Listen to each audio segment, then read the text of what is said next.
What's up, guys? We received word from the White House that they have not ruled out the option of using executive orders and executive actions to get stimulus provision done.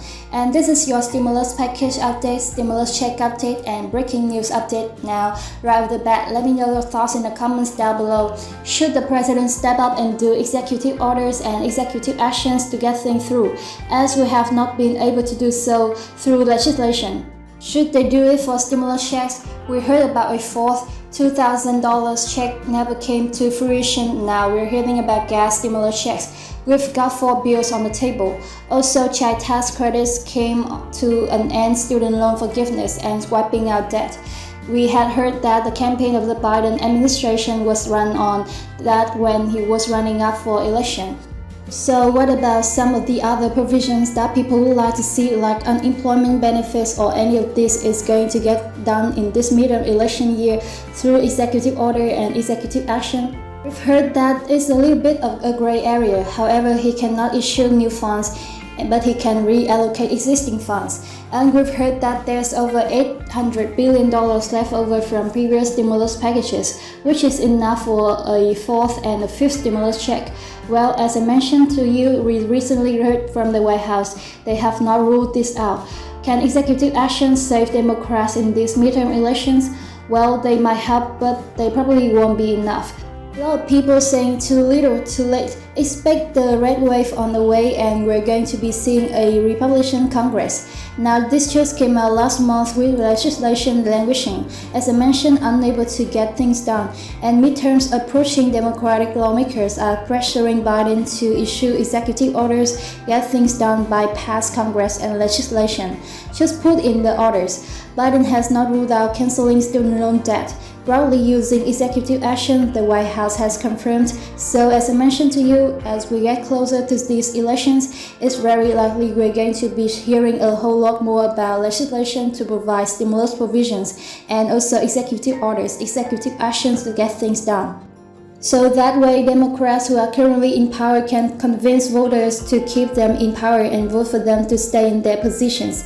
As they're saying, hey, we're sending you help, you should probably keep us in our place. But with that being said, guys, let's go ahead and dive right in. Alright, you guys, so link in the description below to all the articles. I shared them all with you. Read directly from them and put them on the screen. So you know it is the latest updates. Now, Biden has not ruled out canceling student loan debt broadly using executive actions, the White House has said. Now, a recent extension of the student loan payment pause might not be the last relief that borrowers will be getting.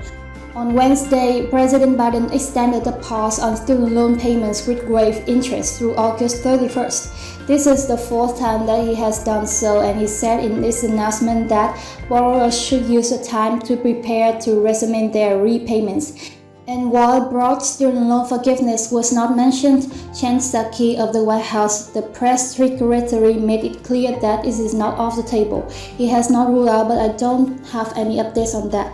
Psaki told reporters who asked about the potential of a broad loan forgiveness. And I would note that again, he could encourage Congress to send him a bill canceling $10,000 in student debt, something that he talked about looking forward to signing on his campaign trail.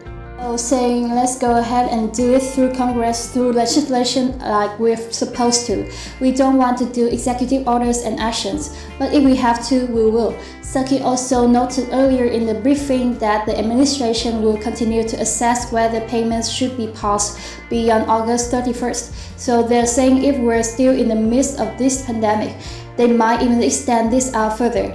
Now, leading to the prior May 1st payment restart date, advocates and some Democratic lawmakers were not only pushing for a further extension of the pause. A lot of them wanted to see the relief carry over at least to next year, as well as some form of student debt cancellation, other than his campaign pledge to approve $10,000 in forgiveness for every federal borrower. Biden himself has been largely silent on the issue, but Psaki told reporters on numerous occasions that the issue now rests with Congress, so kind of throwing the ball in their court. Now, some lawmakers have taken the matters into their own hands. Texas Representative Vincent Gonzalez introduced legislation in February to cancel $25,000 in student debt per borrower.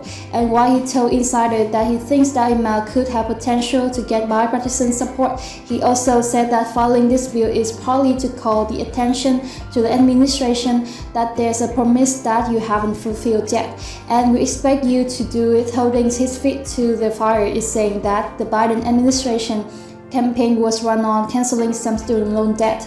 Well, the article says in recent weeks, progressives have issued a dire warning for Democrats.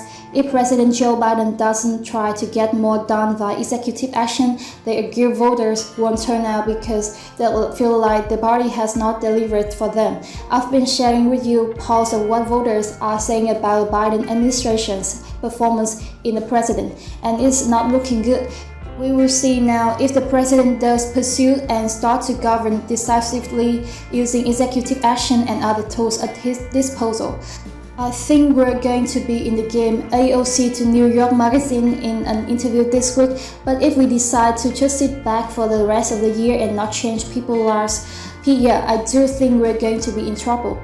Now, in March, progressives unveiled a slate of 55 executive actions that they recommended Biden take, including canceling student debt, changing rules around overtime pay, some more workers are eligible for it, and reducing the prescription drug price.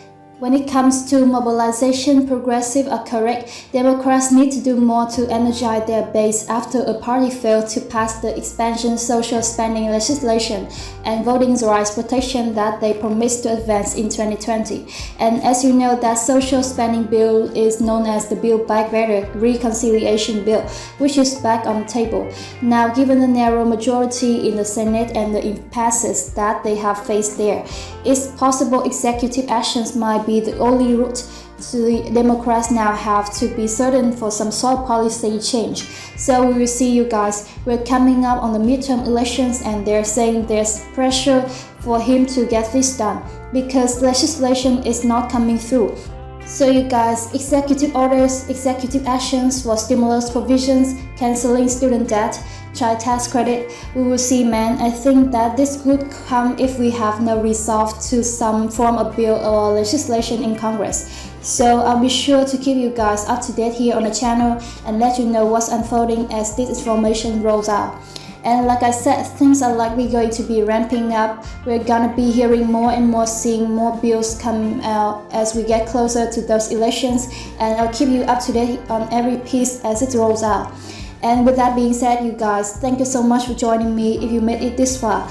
And you haven't already, don't forget to take a quick second, smash that like button for the YouTube algorithm, helps me out a ton. I appreciate it. Thank you so much. I will catch you on the next video.